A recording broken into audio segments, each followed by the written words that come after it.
to you live on location. This is the Between the Benches podcast, where we will discuss anything and everything hockey related. Let's drop the puck and get the action underway. All right, hello everybody. Welcome into another episode of the Between the Benches podcast. As always, it's your host, Dak. Hope everybody is enjoying their evening or day whenever they're checking out this episode. We are brought to you by Old City Sports Network. Make sure to check out oldcitysports.com for all your favorite podcast articles, blogs, and more. Make sure to use the promo code OldCity for 15% off site-wide on the merch store. We also have our Between the Benches merch store. I don't have my hoodie on or my sweatshirt that I had for draft night, but we do have our merch up on our Instagram. If you click on our links, it's in the fourth wall. And yeah, I'm joined by my esteemed Canadian colleague, Big Canada Daddy, Brock Finch. How are we? I'm doing well. Thank you for asking. It's been a day. It's been a night. We're recording on the eve of free agency, and let's just say shit hit the fan tonight, and we got a lot to talk about. So I'm happy to be here to, conduct the conversation. Yeah, we do have a lot to talk about. We had Drew Deeks join us as well to kind of recap the Noah Dobson situation, which will come out a little bit later on this episode. But to your point, we've had a lot of news happen in the last couple hours. So let's go around the rink, shall we? Let's. All right, and Around the Rink is brought to you by IronSteelThreads.com. Make sure to check out IronSteelThreads.com for all their great hoodies, shirts, and other apparel. They have new designs every month. They're made here in the States, and you can use the promo code OldCity10 for 10% off, and a portion of your proceeds will benefit youth hockey organizations. So the big thing that came out last week, obviously, is we have a new CBA agreement, Brock. Coming out in 2026 is when it's going to take effect. What are some of the big highlights from it? Well, there's a lot, so strap in here. Interrupt me if you want some clarification, but I'm going to try to hit the spark notes here. So they will be moving to start first. They'll be moving to an 84-game regular season. A lot of people, myself included, really, I don't think we need more regular season games. I'd rather see the play-in playoff games if we're talking from a revenue standpoint, but that's just me. So 84 regular season games, and we'll dip I believe in 2 to 3 preseason games. So less preseason games, more regular season games. That's a plus. That is a win. That's a good thing. Instead of 8 and 7 year max contracts, depending on if it's a team signing contract or a free agency signing contract, will now be dipped 1 year. So the max term you can get in a contract signed by a player with the team is 7, and the highest you can sign as a free agent is now 6. There will also be no more skirting the salary cap in the playoffs with LTIR. They have completely removed this. Though this is one of the main things why they did it in the first place. It's a clear risk to having a player sit for a long time, then miraculously come back to the playoffs. And having said that, like, it's clearly been a problem. I hesitate to use the word problem, but it's clearly been a problem from the standpoint of, like, you're over the cap. I get that it's allowed, and I get that LTIR was a way to allow teams that if, for instance, the Colorado Avalanche, Nathan McKinnon, has a season-ending injury in, say, January, that the Avs don't completely lose a chance at playing for the Cup, where they can go use his money to, improve the team in some capacity to give themselves a chance. But in essence, they felt not in the spirit of the CBA, so they decided to do away with it. A long-winded way of saying there will be salary cap in the playoffs. I believe you can have as many players as you want. Like, you could be over the cap, but the team you ice must be cap compliant. The draft rights will now be easier to understand. I didn't even realize this was a thing, but it's now capped at 22 years old across the board, regardless of where someone had started. So the only exception to this would be if a player, drafted players, plays in college for longer than their 22nd birthday, then the team holds those rights for 30 days after the end of their college career. I, again, didn't even know that was a thing. Thought that was an interesting provision. I wonder how we'll see any effects on that early on. And then, this is funny. They're eliminating deferred salary immediately once teams started using it. The big ones being like Jacob Slavin and Seth Jarvis. I think the Tavares deal might even have some deferred salary on it. This is another, like, cap circumvention thing. So it's not surprising that Bettman has completely eliminated it. God, I It's hope the New York Shohei hires. Ohtani rule. Yes, that is kind of funny. It like I get it, but I don't. No, I get it. I get it. It is a way to circumvent the cap, so I get it. The highest signing bonus that can be paid is now 60% of the total deal. I thought this was interesting because at least in terms of calculating the buyout is what it was mentioned as, but I don't think there should be necessarily a way to say when a team can give a player like what is or what isn't a bonus. And I get like it affects the way the buyouts work. And the NHL standpoint is that you sign a bad contract, they want you to sit in it. So they're trying to make it easier for them to make you sit in it by doing this. So I'll be curious to see how this impacts teams in general. Like it will definitely impact, your more expensive teams like the Leafs and the Rangers because those teams had more money ostensibly. And now they're going to be forced to get even more creative with how they attract players in a hard cap system. Moving along, teams will be able to hire a full-time e-bug, an emergency backup goalie. That is a wonderful thing. He will literally stay and travel with the team. Um, the David Ayres story was great, but let's be honest, you don't really want that situation happening and deciding, regular season games with implications for teams in the playoffs. Players will also be getting an increase in benefits, so like post-career help, et cetera, insurance and payroll taxes, all that fun stuff. Teams cannot mandate a dress code. I didn't even know that was a thing, which absolutely blew my mind that there was an actual like dress code imposed. And apparently, if you go look, I heard this on a podcast. If you go look at the way the rule was written in the previous salary cap, teams could mandate their own dress code. They just wouldn't. They went the traditional route and made everybody wear suits and stuff anyway, which I thought was even more interesting. But that's neither here nor there. The minimum salary will jump $50K each season, ending to $1 million by the 2030 season. So the minimum salary by 2030 will be $1 million. Craziness, but you gotta love that. Any player entering the league in 2026, 2027 must wear neck protection. This is, I do believe this is an absolute must, and I do think that any player that's on a contract or not on a contract, sorry, in the league before that year will be grandfathered in, kind of like the visor rule from one of the previous CBAs. I believe there are only, I think, 3, maybe 4 players left without a visor. I think Ryan O'Reilly's one of them. If you want that as a fun fact, Dalton. The NHL will participate in the 2030 Olympics, as if we need any more confirmation on that forefront, but that's always a good thing. No more fitness tests in the regular season or training camps. I don't really think that that's of note, but it's in there. This is interesting. No more paper transfers to the NHL. If you're demoted, you have to go back and play at least one game before you can come back to the roster. Players wanted this because even though they had to practice with the big club, they were being paid their AHL rate during the paper transaction. With the cap explosion, this shouldn't be needed as much needed as much in the next few seasons, but it takes another, toll on the toll out for the GM. Whatever. It's another thing that GMs can't do. And the Leafs and Carolina Hurricanes did those a ton. Well, I guess every team probably did a ton. Those are just 2 teams I know of for sure. And then European players, this is a funny one. It's, I believe, my last one. The European players aged 25 to 27 will no longer have to sign entry-level contracts when they come to the NHL, which I didn't even know they had to. It's kind of silly. And anyone who thought that would have mattered this year, it wouldn't have with Carolina's Nikishin. He's only 23. But that, I think, covers most of the main points. Oh, yeah. I put in a couple of the odd ones for myself to remind myself of how crazy I am when I get into the nitty gritty. I sometimes like to remind myself I'm a little too detail oriented. But is there anything in there that didn't make sense, Dalton? Did I cover it all?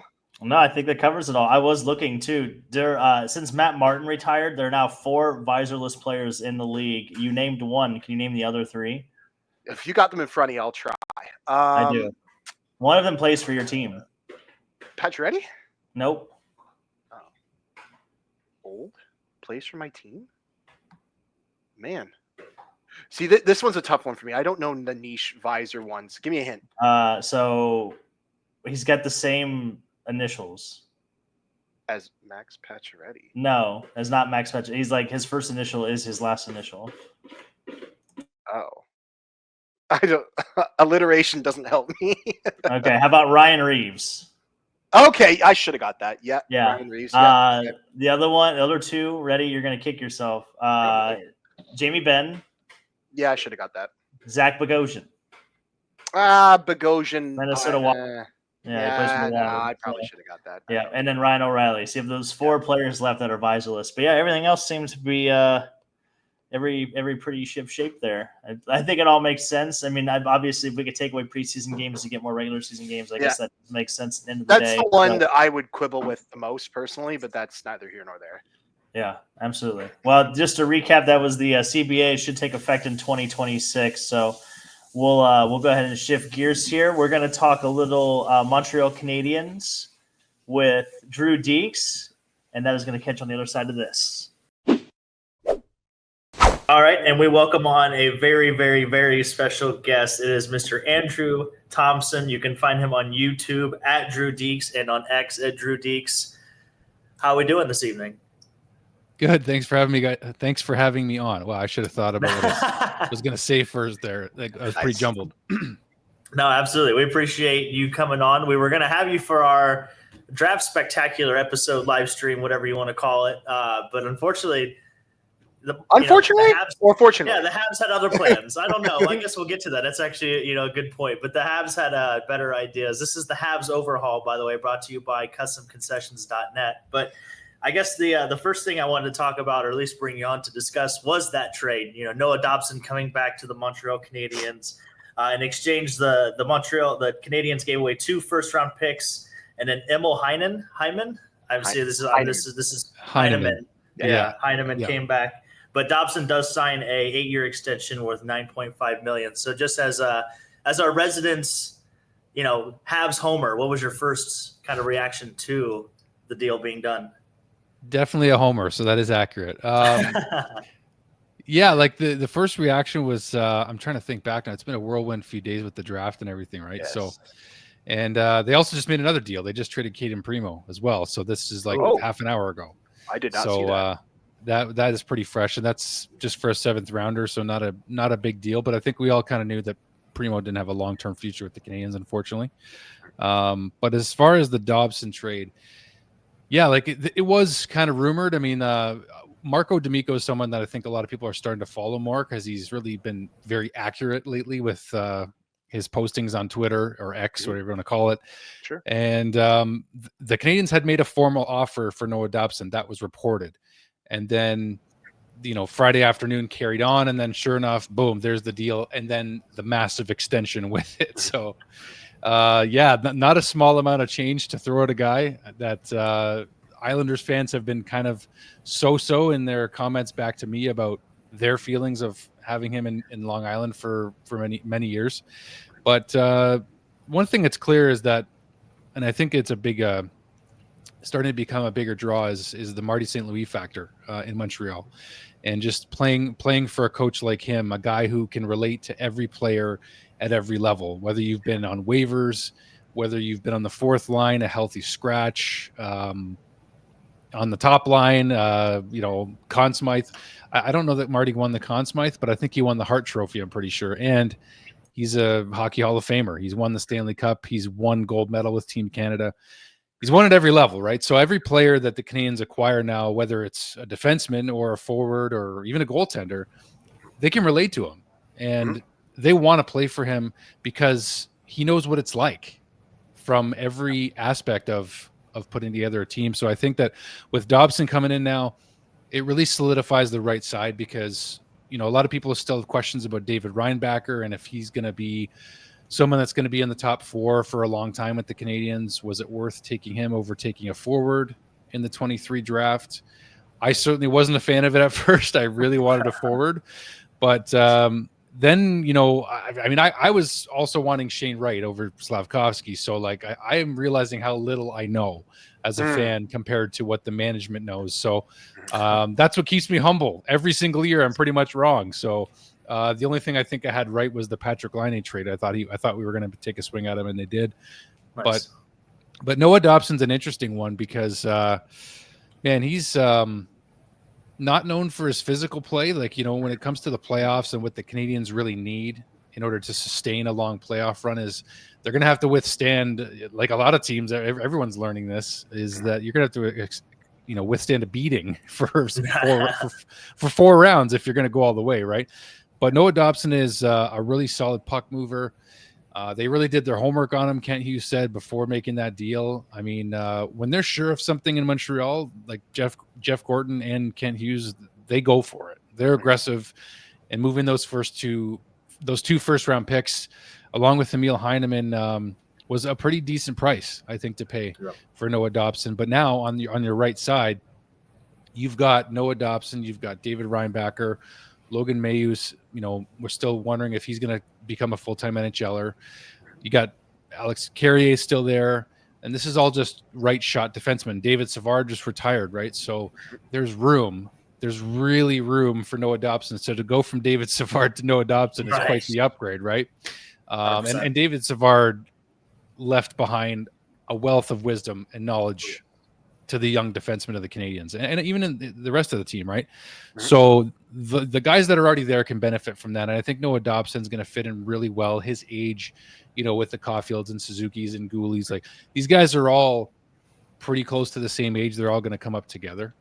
And I think that he's going to be a really nice complement to the D-core. And as you saw Seth Jones and Aaron Ekblad just do, I mean, having one right shot defenseman in Aaron Ekblad is great. Having two with Seth Jones is even better. Yeah, it's a cheat code. Yeah, it's definitely not fair. I'm glad you brought up David Savard, though, because that kind of spurred another question, because we are kind of homers on this podcast as well. Do you think David Savard was a better Montreal Blue Jacket than Josh Anderson currently is? Montreal Blue Jacket. Nice. Well done. I like the creative spin on that. Something, Josh has really been he's had his ups and downs in Montreal, but I think that's a good question. I think from the defensive side of things, like the defensemen and the Canadians really, again, like I just said, they're going to benefit from everything he's leaving behind. He's a Stanley Cup winner. But as far as between the two, I think from an overall perspective, Josh Anderson's going to have the bigger impact and has already. The 2021 Cup run, the improbable, sort of COVID Canadian Division Cup run, that's where it all started for Josh Anderson.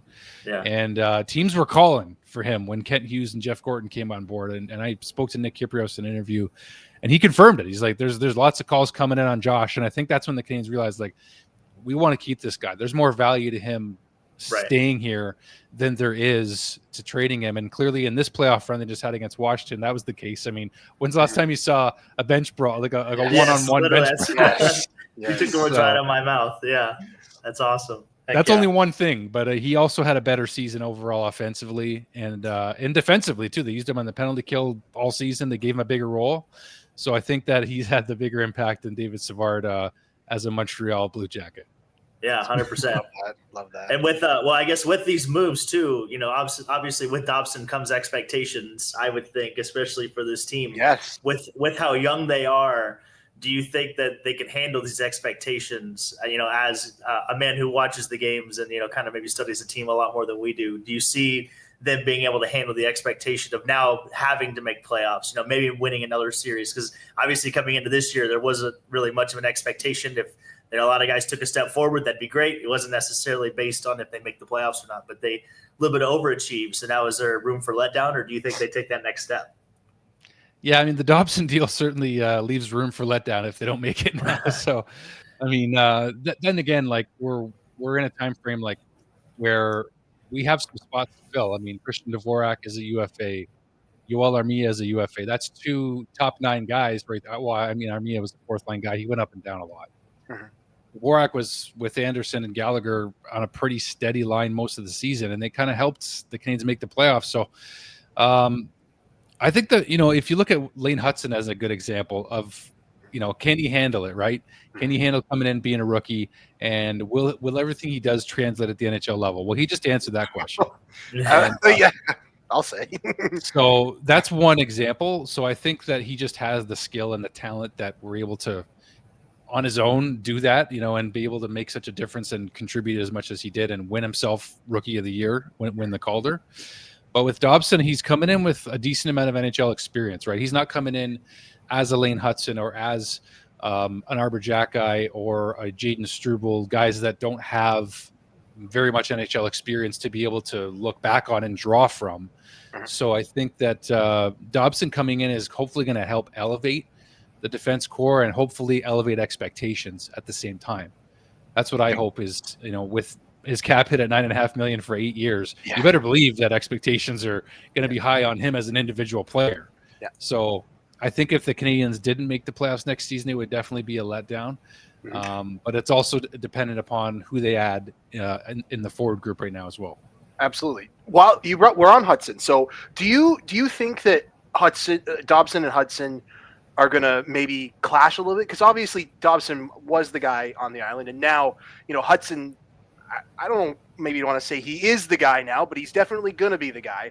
Could Dobson be like the Devon Taves to Cale Makar of, the Lane Hudson situation? Do you pick up what I'm putting down there? Yeah, I think, you know what, the biggest thing that's come out of the last few years with the way the Canadiens have built this team is culture, and how they've tried to establish like a brotherhood amongst each other. And like, as a fan, like following them as closely as I do, and as many others do too, you kind of feel that. And I've been fortunate. Like, I've had the chance. I actually had the chance to have like a 5-minute conversation with Kent Hughes in person, and in meeting Marty a couple times, and just the players too. Like, and actually getting up close, and you only share a moment or two with these guys. It doesn't mean that much in the grand scheme of things. We don't know each other personally, right? But you sort of get a vibe that like these guys genuinely are on the same page. Jeff Gorton too, but with Lane, with Nick Suzuki leading the way too, and like I've never heard of a like just talking about Nick just for a second. This is I have long-winded roundabout answers if you can't tell. That's okay. But I get there eventually. But with the way Nick Suzuki approached Kent Hughes at the trade deadline, which we all heard about, how he didn't want Kent Hughes to make any moves. He put it on his shoulders, and Kent Hughes challenged him and said, if you don't want me to trade these guys, you better put this team on your back and, make a serious push to the playoffs. And that's what he did. And then they got there. So these guys really in the room, I think they have a really, really good room. And Noah Dobson coming in, I really feel like character matters a lot to the Canadiens and the locker room, the management. So I think that they did their homework on him as a person too, and not just a player. So in terms of Hudson and him clashing, I think fans are going to be more excited to know that, like, hey, we got a guy on the right side now that can do some of what Lane Hudson does, being a puck moving defenseman, in transition, getting the puck up to forwards and creating offense quickly. So I think that he's going to be a compliment and not a hindrance by any means to Lane Hudson. I think that they're both going to be excited to have each other as teammates, I would hope, and see what they can do collaboratively. Whether they play together or not, I think doesn't matter. It's more just like, you guys both got to be contributing now. And I'd rather them be split up, if anything, maybe, just so that they can just, give more on each line and kind of spread the love a bit. Clashing was probably not the right choice of word, because I think you hit the nail on the head with where I was going with that. Clashing, I don't think was the right choice of word. There's only one puck. Fair enough. There's only one puck. Yeah, there is only one puck. Yeah, that's right. And moving it back and forth faster and more efficiently, if that's what might happen.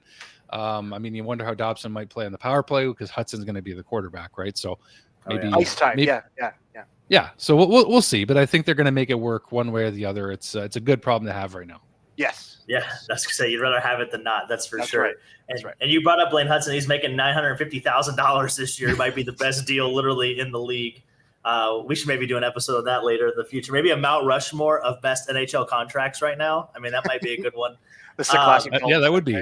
It's a classic. Actually, we'll definitely do that. But I wanted to ask, though, because obviously he's due for an extension in the coming months, hopefully, at least by the end of next year. So do you see over-under? Do you see both of them to combine making over $20 million? I mean, what kind of deal would you say that you would pay Lane Hudson? Is it worth the predicament that you're going to be in, or do they not think they're going to keep Hudson? What would you say? You're way too early prediction on this. Yeah. Well, it might not be way too early. I mean, for all we know, after July 1st, I mean, he is eligible to sign an extension. Mm-hmm. So I think the way the Canadiens have been doing their business, he's going to sign sooner than later. Mm-hmm. So the way they did Slavkovsky's contract, Gouli, like they didn't wait on these guys, right? And even Cole Caulfield, like Nick Suzuki's contract was ancient. It was signed by Mark Bergevin's regime, I'm pretty sure. So, that's a heck of a discount at this point, right? And Nick Suzuki, these guys want to win, right? Like that's the whole thing. But I think that Lane Hudson, I had this conversation with a subscriber or viewer the other day about where he's going to land in his contract. This is before we got Dobson, by the way. Yeah. So you can imagine now what that contract could look like, but it's probably going to be most definitely in the $9 million range. I said it would be between 8 and 9. And here's the thing too, is that in order to acquire Noah Dobson, the Canadiens, I think, had to overpay a bit. And what's interesting in saying that, though, is that other teams were interested, and apparently he left money on the table. Mm-hmm. So I think it was, I don't know how much money he left on the table, but Noah Dobson wanted to be a Montreal Canadian. Other teams were definitely in on him, though. And I think, though, with Lane Hudson, because he's already here, because they don't have to acquire him via acquisition, I think he'd be willing to maybe even take a bit less than Dobson. Maybe I'm crazy in saying that. I don't know. Because I think now if the salary cap is going up, it wouldn't be a surprise if Lane Hudson signs for around $10 million. Yeah. But I wouldn't be surprised at all at the same time to see him make about the same or even a bit less. It wouldn't surprise me at all. Lane Hudson, I heard someone say on the radio the other day, this kid would play hockey for $1. Like I actually heard somebody say that, and I'm like, this guy loves hockey so much. He's such a hockey junkie that, like, you wouldn't be surprised if he took less at this point. So I will be thrilled either way to see him get extended, but it would not shock me if he took the same or a bit less. It wouldn't. No, absolutely. Well, like you said, love of the game. The culture really probably speaks to that love too. To your point, they look for guys that exude those values and all that kind of stuff. But they are projected. The Canadiens are projected currently to be a little over $3.4 million over the cap. So as far as moving into July 1st with the obviously free agent period coming up, is there any moves that you expect this team to make as far as a cap dump or what they could do to maneuver themselves into a better position what they are now? Yeah, it's a great question. I think what's important to remember too is that Carey Price is $10.5 million, which has been placed in LTIR year over year, is going to happen. But you're allowed to be over the cap until training camp starts, right? So, with that in mind, I think that they know that, and they even have told fans that they've hired staff. Like I think it's John Sedgwick, who's the GM of the Laval Rocket now. It's either him or somebody else is specifically looking after the salary cap. So I think they're going to figure that out, but they're obviously over right now, but you're allowed to be. So gotcha. I think they may.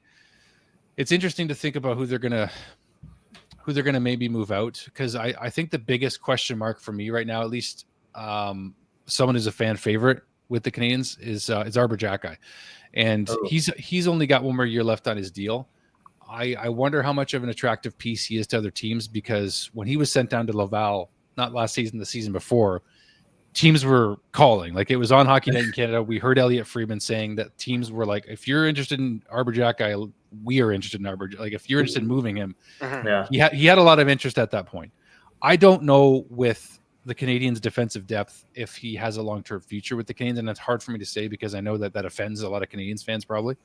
But in terms of how much he brings, like I think the Canadiens want as many complete defensemen as possible. I know that you need what Pierre Maguire calls nuclear deterrents and guys that can help handle the guys that are, your Tom Wilsons of the world, Sam Bennett's of the world.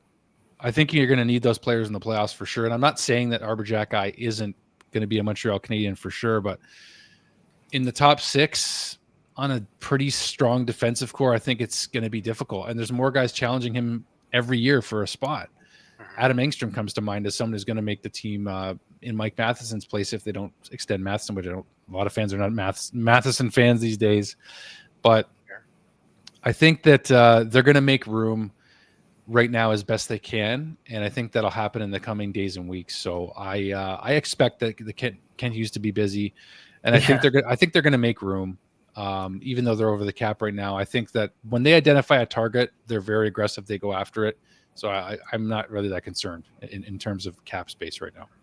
Gotcha. Yeah, Arbiter is making 1.3 right now. Really, I mean that's a steal too. That's a great deal. Great. Based on deal. what he brings, though, I mean, I think it's pretty fair. Yes. He showed this year again being a healthy scratch throughout the first 2 games of the playoffs, even, and then throughout the season as well at times.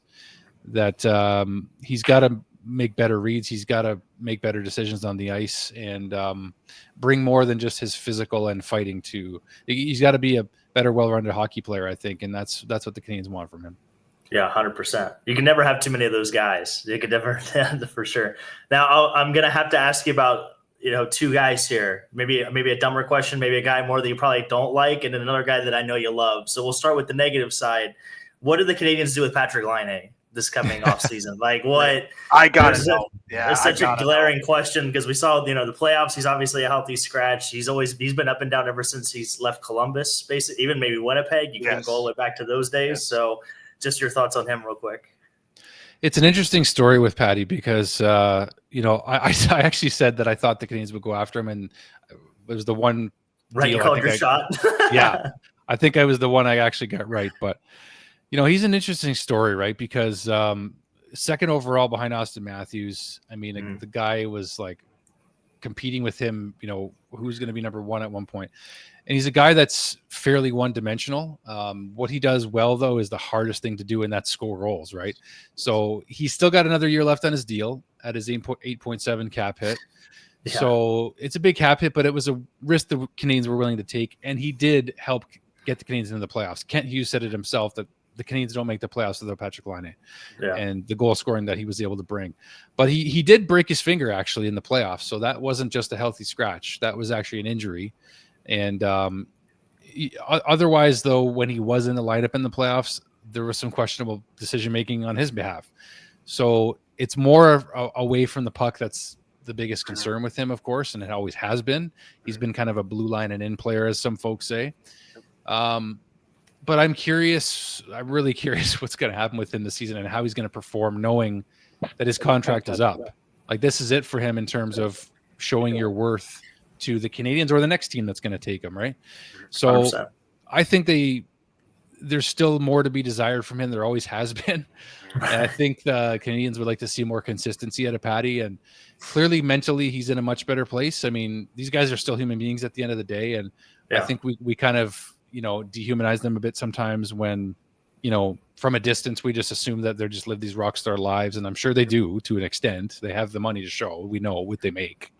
So I hope for his sake that he has a good season and can help the Canadiens. I just want to see more consistency, I think, out of him. And I saw more like playmaking and passing ability. He's an underrated passer as well. Mm-hmm. And I think that went under noticed a bit. No, 100%. Yeah, if you're box score watching, I mean, you get what you get from him, and you figure he's not doing much, right? But he's got a heck of a shot. It's his wrist shot, his release, but it became predictable on the power play near the end of the season. Cole Caulfield is a bit less predictable, I find, as we saw him have his best goal scoring season this year, 37 goals. But with Laine, it's a curious case of, can he do a bit more even when history shows that he hasn't been able to. Right, 100%. Now, I know this guy, next guy, I know you really love. I was kind of looking through your Twitter feed and everything. How awesome is it to have Ivan Demidov on your team? I mean, it's got to be like you've only gotten like a shot, right? You've only had like a small chaser of what this kid could really do. This kid is going to be a problem. Yeah. Oh, 2 points in the first period of his first playoff game. Like, just tell me, like, how great is it got to be a fan of a team that's got Ivan Demidov on it?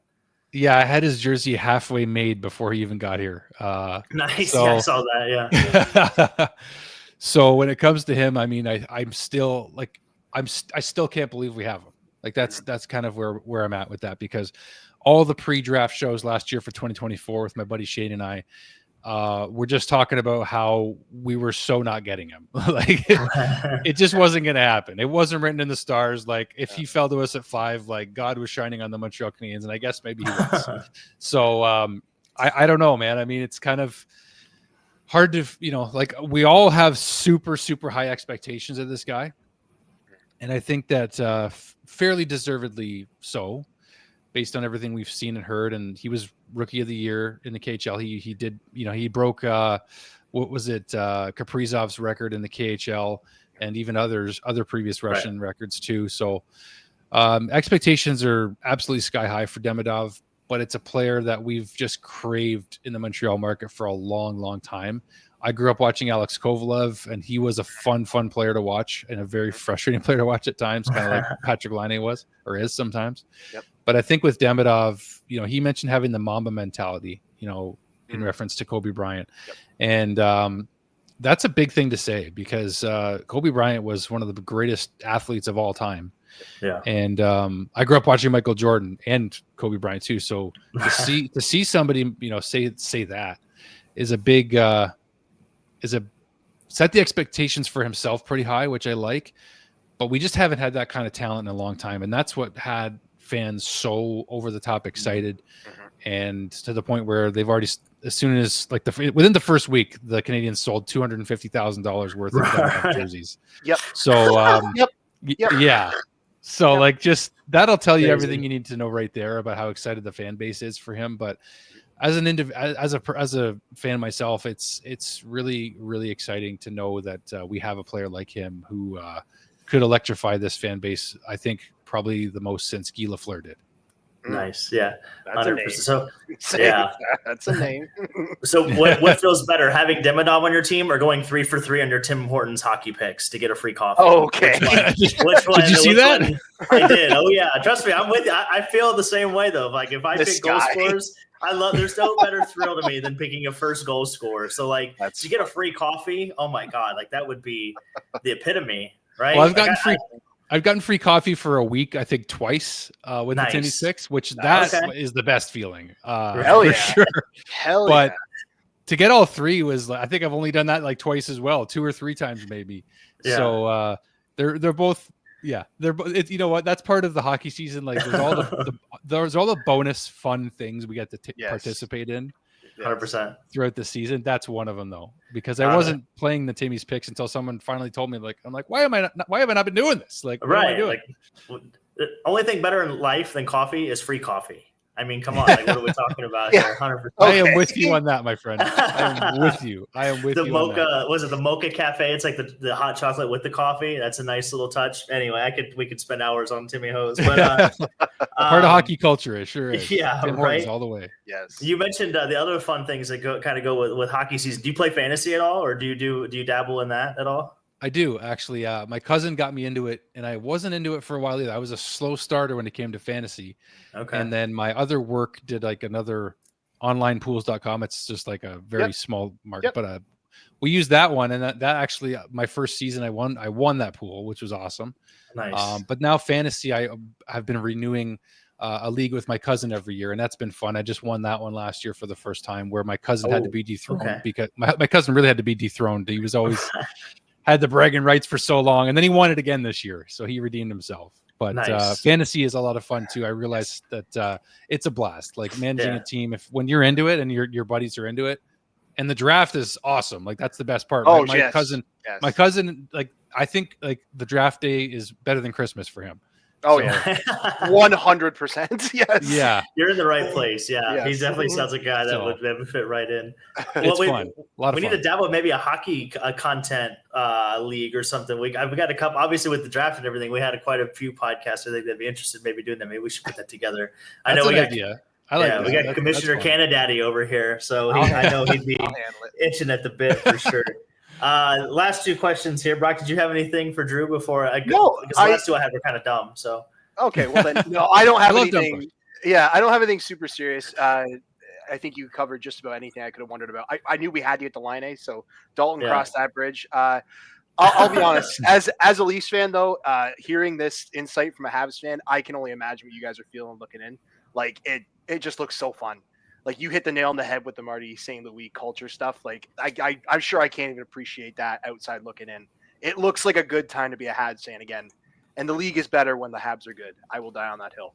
I will die. Respect to you, my friend, because as some of you may know, Dangle really inspired this channel to exist, my own channel.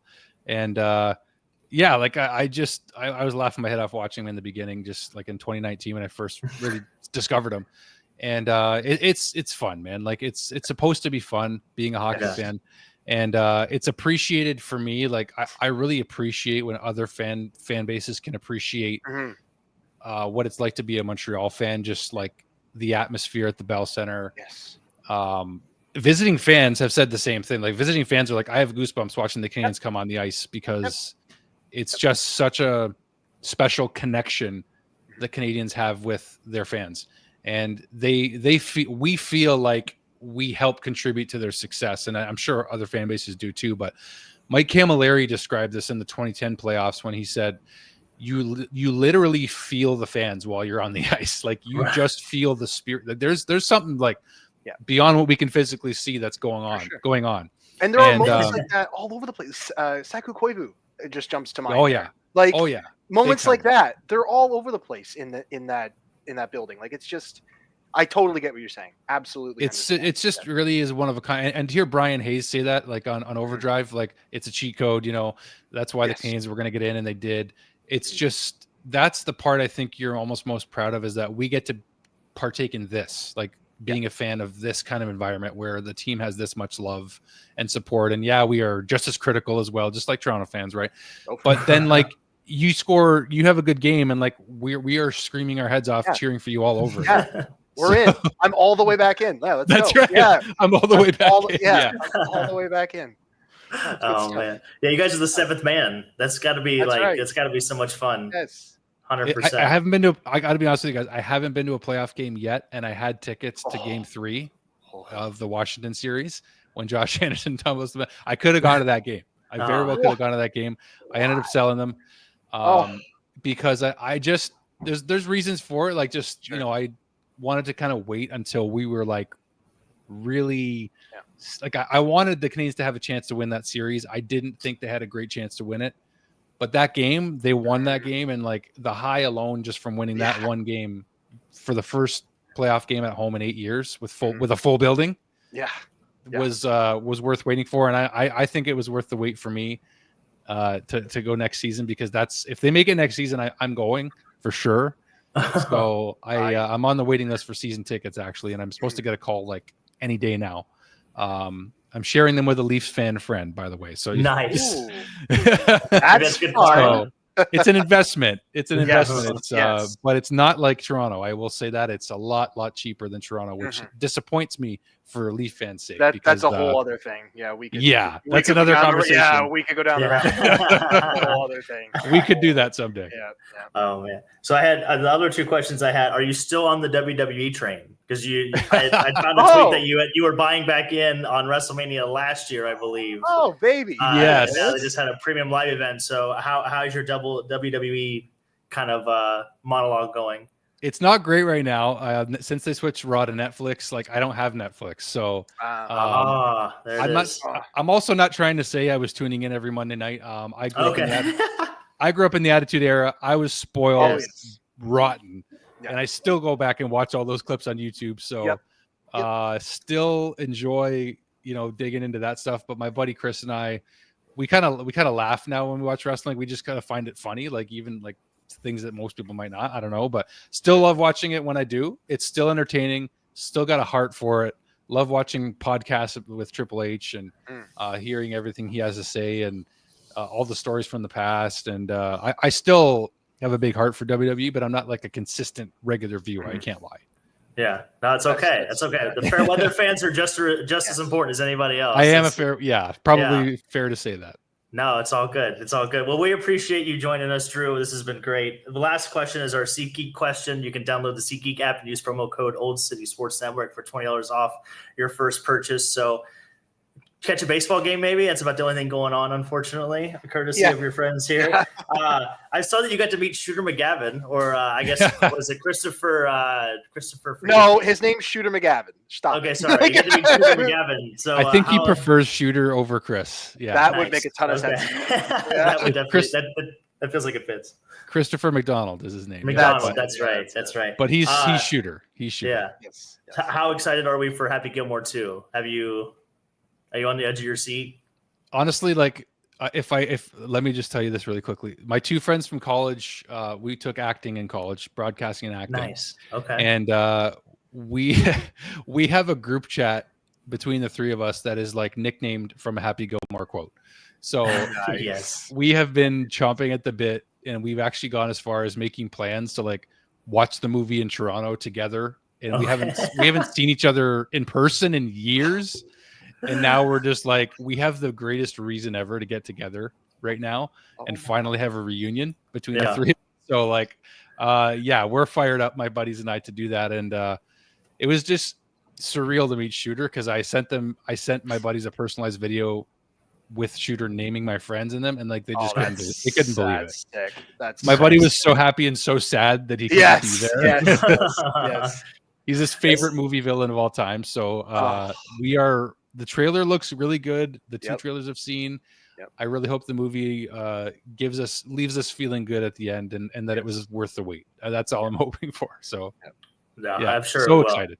That's is the group chat name? Is that the ninth chat at 9? Is that what the name of the chat is? Ninth chat at 9. Nice. There's so many names it could be, but it's you know what though? It's so random. Like we all find reasons to quote any small line from that movie at any point in the chat.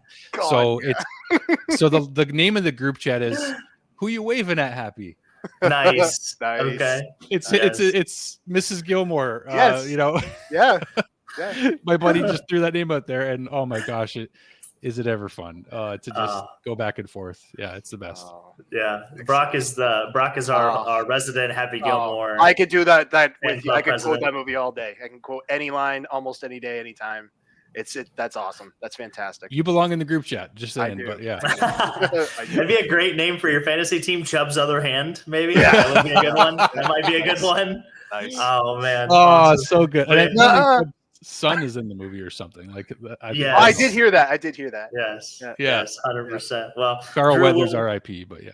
Yes. Oh yes, it's way too soon. We lose way too many good actors. But anyway, that's neither here nor there, unfortunately. But Drew, we appreciate you joining us again. This has been great. It is in the contract now that any time that we ask you to come on, that you do have to come on between the benches. So we appreciate that as always. You can check out Drew on YouTube at Drew Deeks and on X at Drew Deeks as well. Drew, thank you again for joining us, and go Habs, I guess. Yeah, thank you. I had a blast, guys. Thanks for having me. All right, perfect. That was our interview with Drew Deeks. Again, shout out to him for joining us. Had some great Montreal Canadiens insight. Better human being. I knew he was going to be one of your best friends when he started mentioning Happy Gilmore, by the way. Man. Yeah, so it definitely fits right in. I think we need to start stirring up this hockey league that we teased with him too. We can poke around there, see if there's something there. Yeah. I think we had enough people join us for our live stream that I think would be interested in doing a fantasy hockey league like that. And I think the funniest part too is if we do that, we should do it as an organization. So like the three of us, me, you, and Grant, like the Between the Benches team. Yes, nice. It's our team. Yeah, literally, it's our team. So I think that would be fun. And then you got the hockey princess and the crusty old guy. We got a couple other people we could maybe get involved. That's so, funny. Yeah. But yeah, definitely. We got a whole network we can get involved. 100%. Yeah, we got Old City. Yeah, I know Jesse and Flyers Alley would probably jump in. So absolutely. We'll jump into some of the offseason signings and everything that's coming out today.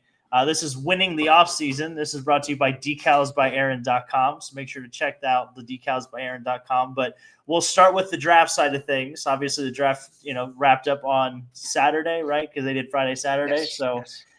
Brock, did you have any big takeaways on draft winners? Who won draft weekend this weekend? Well, before I give you anything, I want to qualify this. This is winners of the offseason as of June 30th. So let's not have somebody listen to this in like August and there's been like trades and more signings. And let's just maybe, qualify this a little bit. But I think my big winner is easy. They had the first overall pick. I think they hit the ball like out of the park on their two later picks. I believe Eklund and Atchison, right? I believe those were the other two. But when you get, the first overall pick and you have two mid-round picks and one Eklund, I couldn't believe fell to where he did. That's absolutely wild to me. And yeah, I just don't see how you could do much better. I think they did well in the Dobson trade. I think that trade makes a lot of sense for both teams. The Islanders retooling the Montreal Canadiens. Well, you just heard us talk about the Montreal Canadiens for X amount of time. So yeah, I think the Islanders are the easy pick here. What do you think? No, 100%. And the nice gesture with Schaefer with the ribbon on his jersey. I don't know if you Oh, saw that.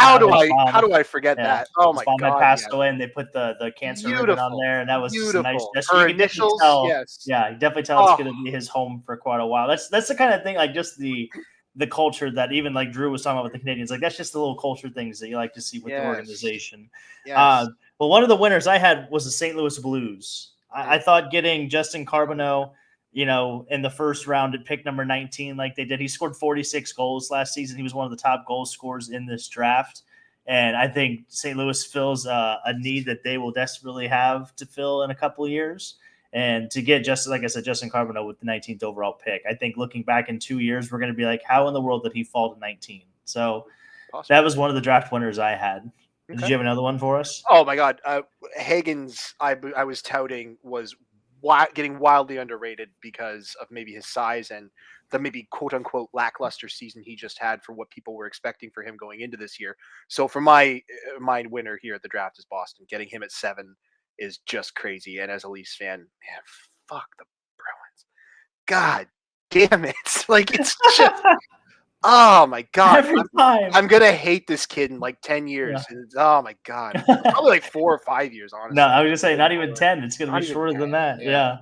Oh man. No, they definitely had a good draft. Lucked out there in the first round with Hagens, and another team that lucked out, I thought, was the Capitals. They had Lyndon Lakovic. Is it Lakovic, by the way? Did we ever confirm? We never confirmed that. No, I need to get on that. That's my thing. We'll keep those a running bit. But he had 58 points in 47 games, 1.23 points per game.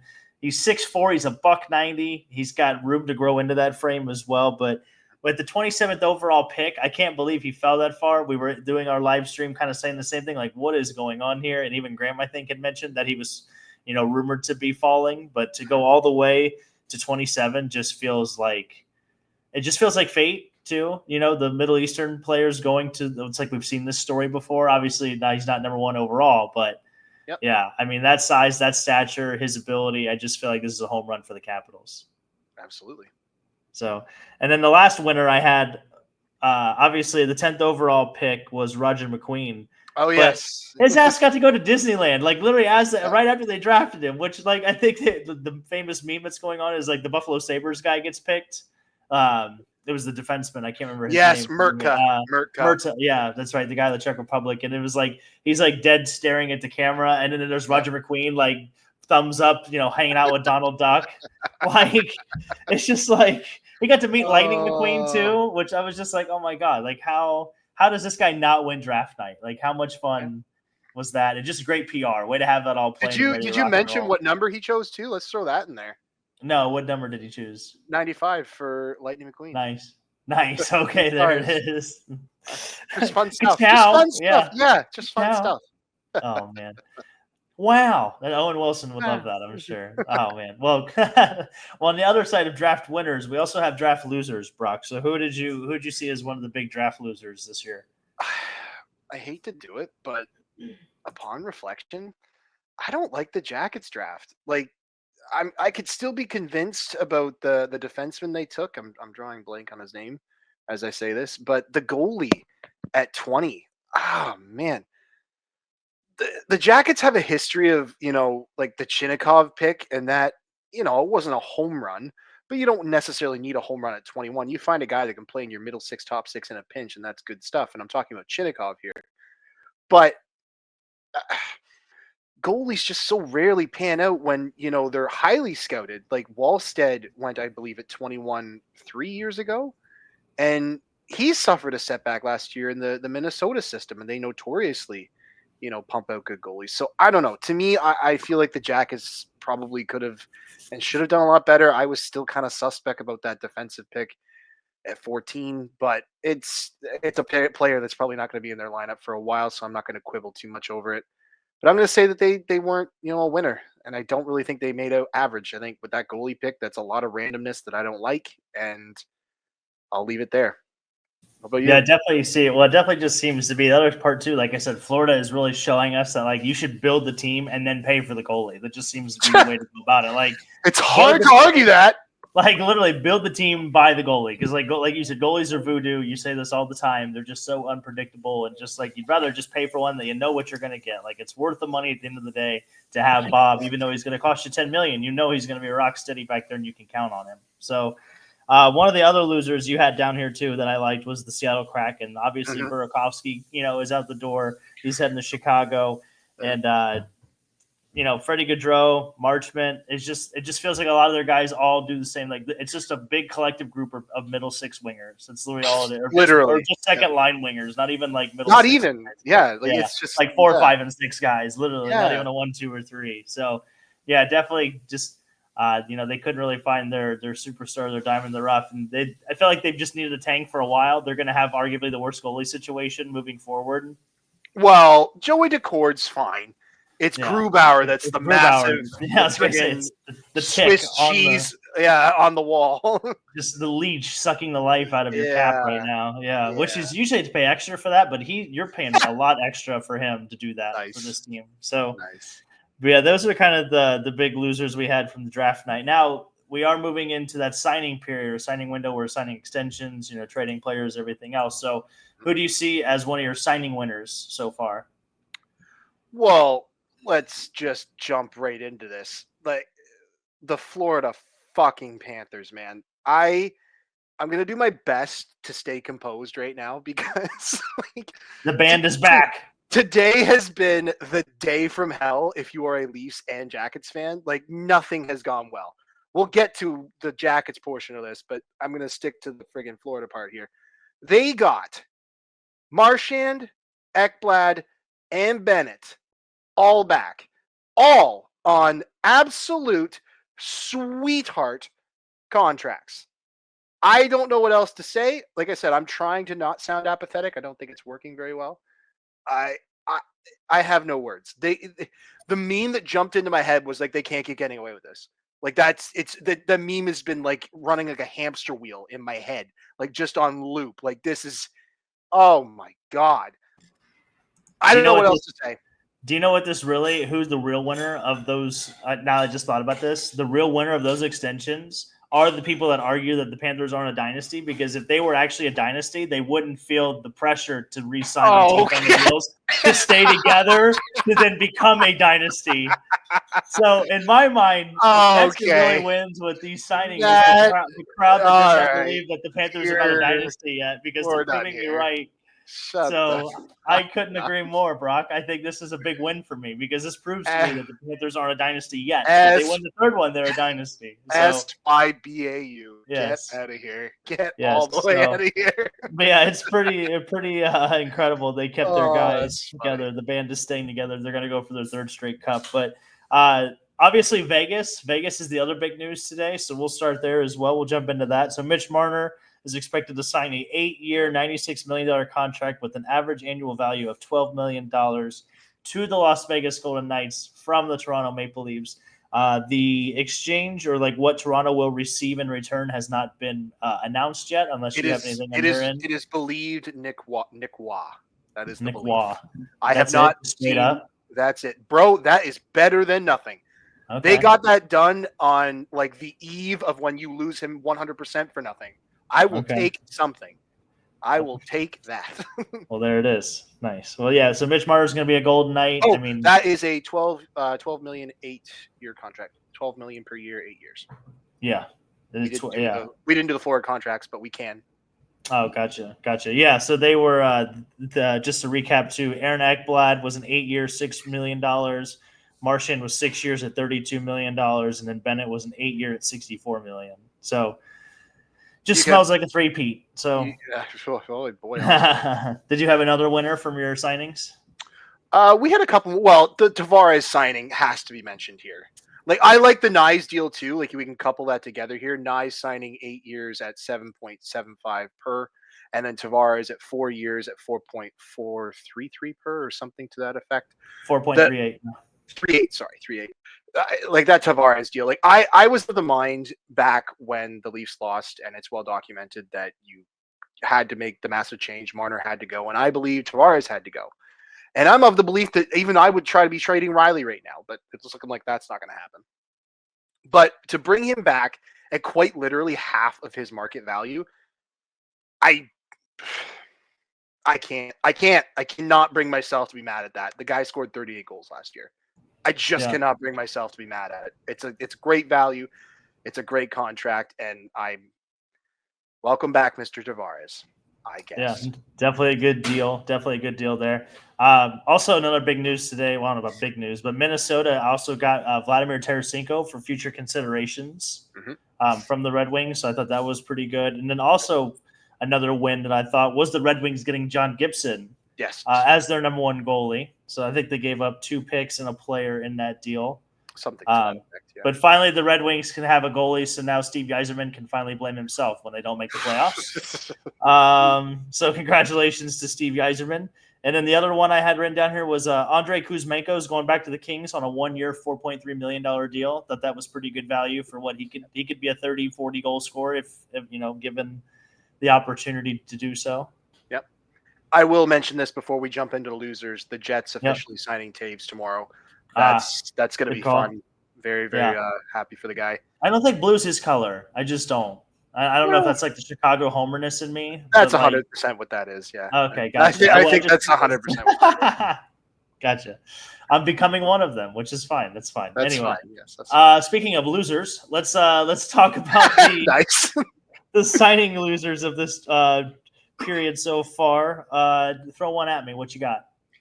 Okay, I hinted at it earlier. I'll just dive in with it. The Jackets with the Provorov deal, by what was it, 8.5 or something to that effect? Like, I cannot believe this logic. Like, I was a defender of you couldn't trade him at the deadline for the logic of the boys had just done too much work. They had put too much effort into where they were in the standings. They were in a playoff spot, I believe, at the time of the deadline. And I could not bring myself to justify trading him. And then they go and do this. Like, I'm fine. 8, I was right. 8 by 8.5. So what is the logic here? Why? I'm okay with bringing him back. But in what world is he worth 8 years for mediocrity at best? He's eventually going to be on your third pair. I'd argue he's on your third pair within a year or two, maybe 3. And then what are we doing? Like, man, what are your fancy fucking numbers telling me that I don't see? The public data is not the same as the private data. I don't know what the fuck your numbers are telling you, but I don't see it. He hasn't passed the eye test either. So I don't understand. Make it make sense. Now I'm definitely seems I'm like devolving. It definitely does seem like a little bit of an overpay for sure. It's like you said, 8.5 for a guy that's probably going to be on the third pair. That goes all the way till 29-30. So even his UFA year is 2031, by the way. So it's definitely an interesting decision. Unless they wanted to maybe buy the window of trading him, I don't know. Maybe that's what they're looking at here. They got him, but I don't know who wants to pay Provorov $8.5 million to play defense for him right now. Anyway, it's not 8 years; it's 7 years. Okay. Well, he's 28 years old. He'll be 35 at the end of that contract. So just to keep that in mind too. So one of the other losers I had, I did have the Avalanche. I just thought trading away Charlie Coyle and Miles Wood for Gavin Brindley, what turned out to be Francisco, Delisi? I don't know, something along those lines. He was the 77th pick overall.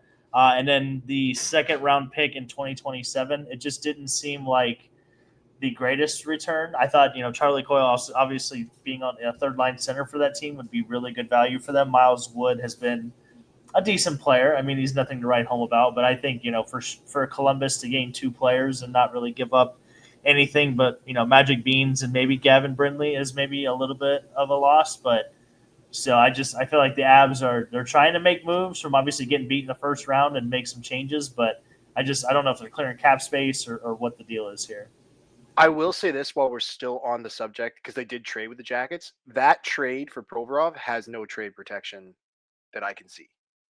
So you can theoretically move it whenever the hell you want with no limitations. So that's not nothing. And that would be the only positive thing that I can fucking find when it comes to this contract. But yes, to your point about Colorado, I guess I think that they thought there was going to be less fireworks today, and they'd have access to more players tomorrow. Now tomorrow is going to be a bit, I don't want to say vanilla, but it's not going to be as like tonight where the fireworks fucking flew. And I think they were banking on maybe having access to a few more players, like maybe, heaven forbid, Marchand. Like there's links to McKinnon there. I don't know. Like that's not nothing. Maybe they were banking on something like that. So if that was their plan, how do they pivot? You got to have a plan B, and maybe tomorrow we start to see what plan B looks like. And I always say this: I don't get paid. You get paid to make these fucking creative decisions. Go get creative, make some trades, have some fun, deal from your I don't care where, figure it 100%, out. 100%. And then the other loser we had was the Oilers with Bouchard. So very similar cap percentage as when Makar signed his deal, but 2 years less term. I did when I wrote that, I hadn't accounted for the fact that he had already signed a second contract. This is his third contract, so he was actually a little bit less than Makar. Not a little bit, a lot less than Makar would have been, because Makar was on a 6-year deal. So this is actually probably more fair than I initially gave credit for. I still think it's probably a touch much for what he brings defensively, but then you go look at his playoff numbers, and it's, oh boy, he is a stud in the playoffs. He's like shattering records. Like it's absolute insanity. So no, I still don't care for it, but I'm not as harsh on it as I initially thought. Yeah, you talk about leeches. That Darnell Nurse contract, that's a salary cap. Yeah, that's a whole other thing. Yep, that's a whole other thing.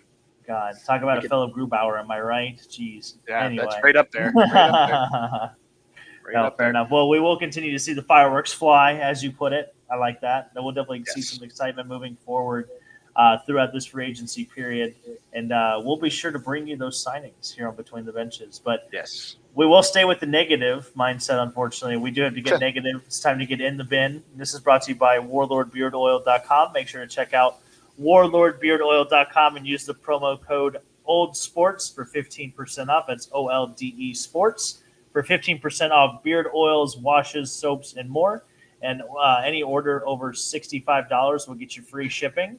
So make sure to check out our friends at Warlord Beard Oil. So, Brock, who you got in the bin this week? I usually do this for the C, but this is the easiest bin I think is humanly possible. Anyone that watched the first round of the NHL draft knows exactly what sentiment I'm feeling right now. They have to figure this out, man. We were 4.5 hours with the draft, almost 5 hours with our stream. That is absolutely obnoxious and unacceptable. That cannot happen again. They cannot do decentralized. You've got to do a hybrid of some kind, but you got to find a way to get it to like 2.5-ish hours, give or take 15, 20 minutes. Like, it can't be more than 3. Like 3 for me is already ridiculous. You got to find a way to bring it down. I was at that point, it's longer than a game, you know? That's what I mean. Like, Jesus Christ, guys. It's 32 picks, and I get you want to make it special. I get that it's a big deal, but my God, it can be special in a fucking quicker amount of time. Jesus Christ. We know you're special. Just be quick about it. That's so funny. Like, I'm not trying to be like mean, but Jesus H. Yeah. Oh, and then the technical difficulties. Oh my God, Carolina, like I said, Carolina took like 15 minutes to trade their pick. If you haven't seen the James Higgins going into that little interview room and the technical difficulties with the Boston management group, I was literally like, oh God, thanks for picking me. Like, it's just cringy, really cringy stuff. And there's moments like that throughout the entire draft. Like, it's just ridiculous. Yeah, it was definitely tough. It was definitely tough, especially those people that use standing desks when we're doing live shows to be there for 5 hours. That's tough. Hearts go out to them. But thank you again to everybody that joined us. That was a great time. Yes. Having all of our guests join us. That was very fun. My bin this week, I think I had 2. I'll start with one that we already kind of talked about earlier. Emil Heineman, right? Yep, you got it. Nice, got it right. Like you see, he's mentioned earlier in the show with the Montreal segment. We'll shout out again to Drew Deeks for that.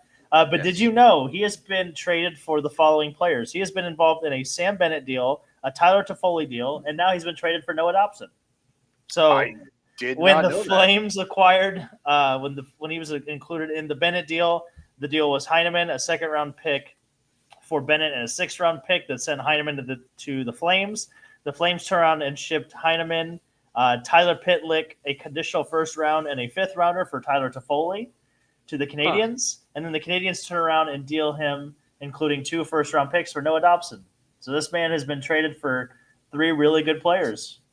That would make you maybe think that he's a good player, but right? Yeah, you would think.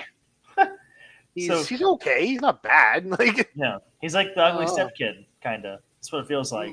Like they love him, but they don't love him enough. He's like like they like him, but they just don't love him. He's just not the one. You know what I mean? They fall in like with Emil Heineman. I know what you mean. So, yeah. I'm sensing some personal relation there with you. Yeah, I love a good Heineman. Anyway.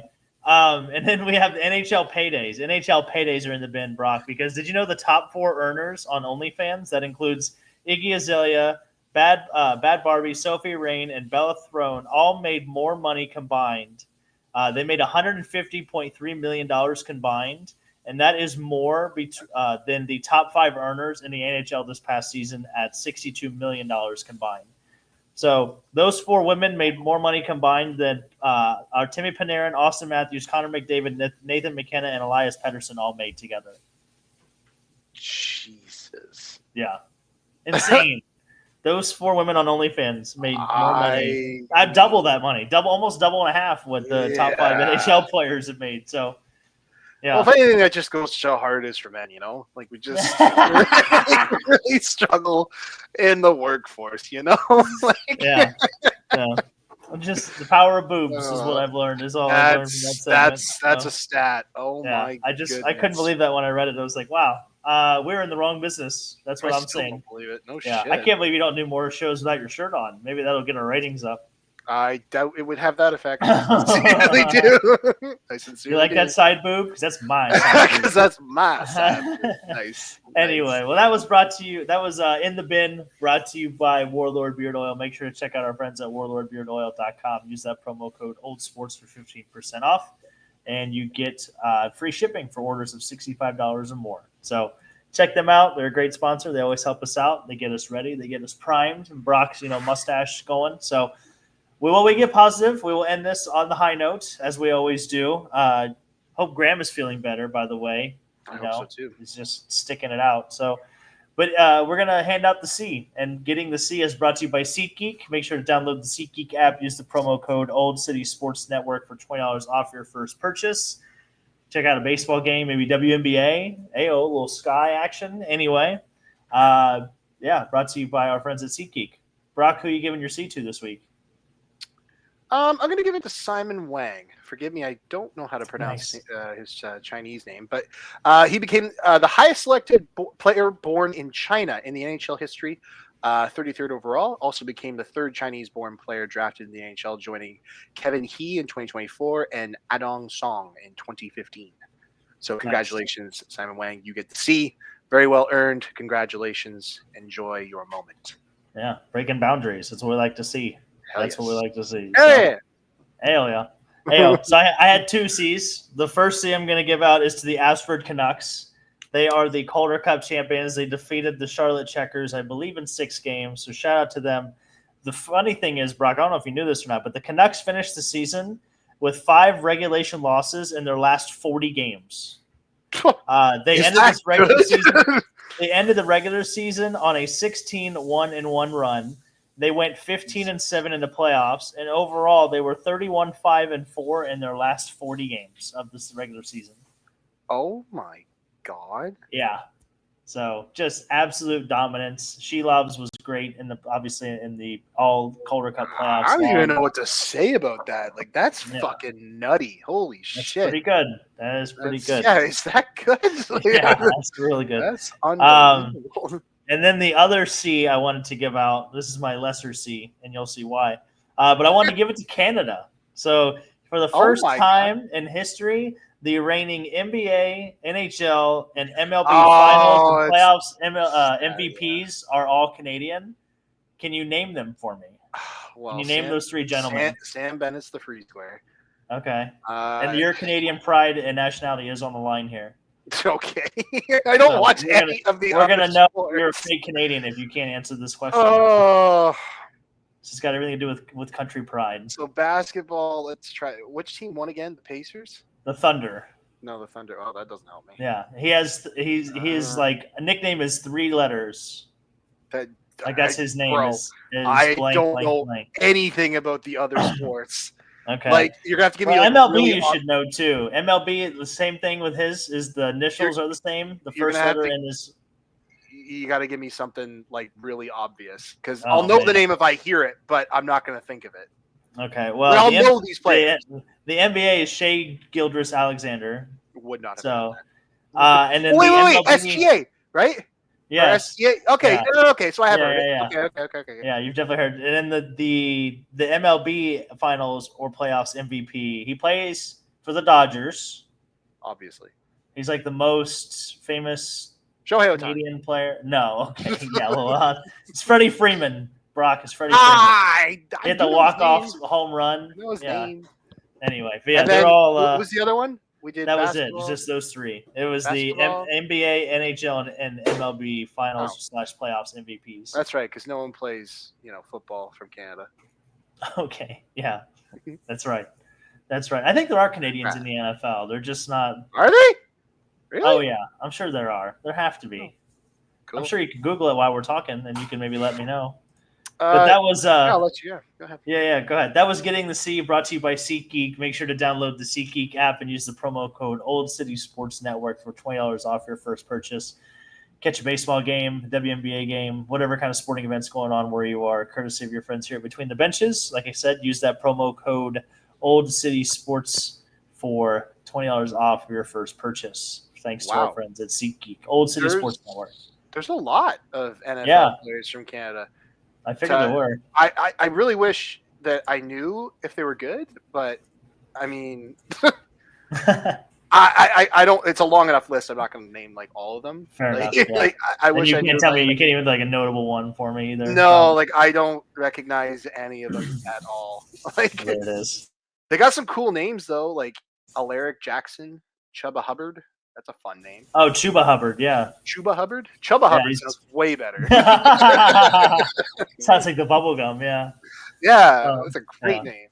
Oh man. Well, fair enough. Well, yeah, we'll do some deep diving in that. We'll bring it up on the next episode. But For sure. from myself, Dak, everybody here, all the stats department, the producers, everything on the back end, we appreciate those hardworking folks. From Big Canada Daddy, myself, we appreciate you tuning in. We are the Between the Benches podcast. Make sure to check us out on social media, everything from YouTube to TikTok to Instagram, everything in between. Check out the merch store. Everybody gets free shipping on that. And we will hope to catch you next time. And that concludes this week's episode of Between the Benches. Make sure to follow us on Instagram and check us out on YouTube. Also hit the like and subscribe button and look out for the next episode. Until next week, you Harley Riders. Doc, what a fitting ending! This is incredible!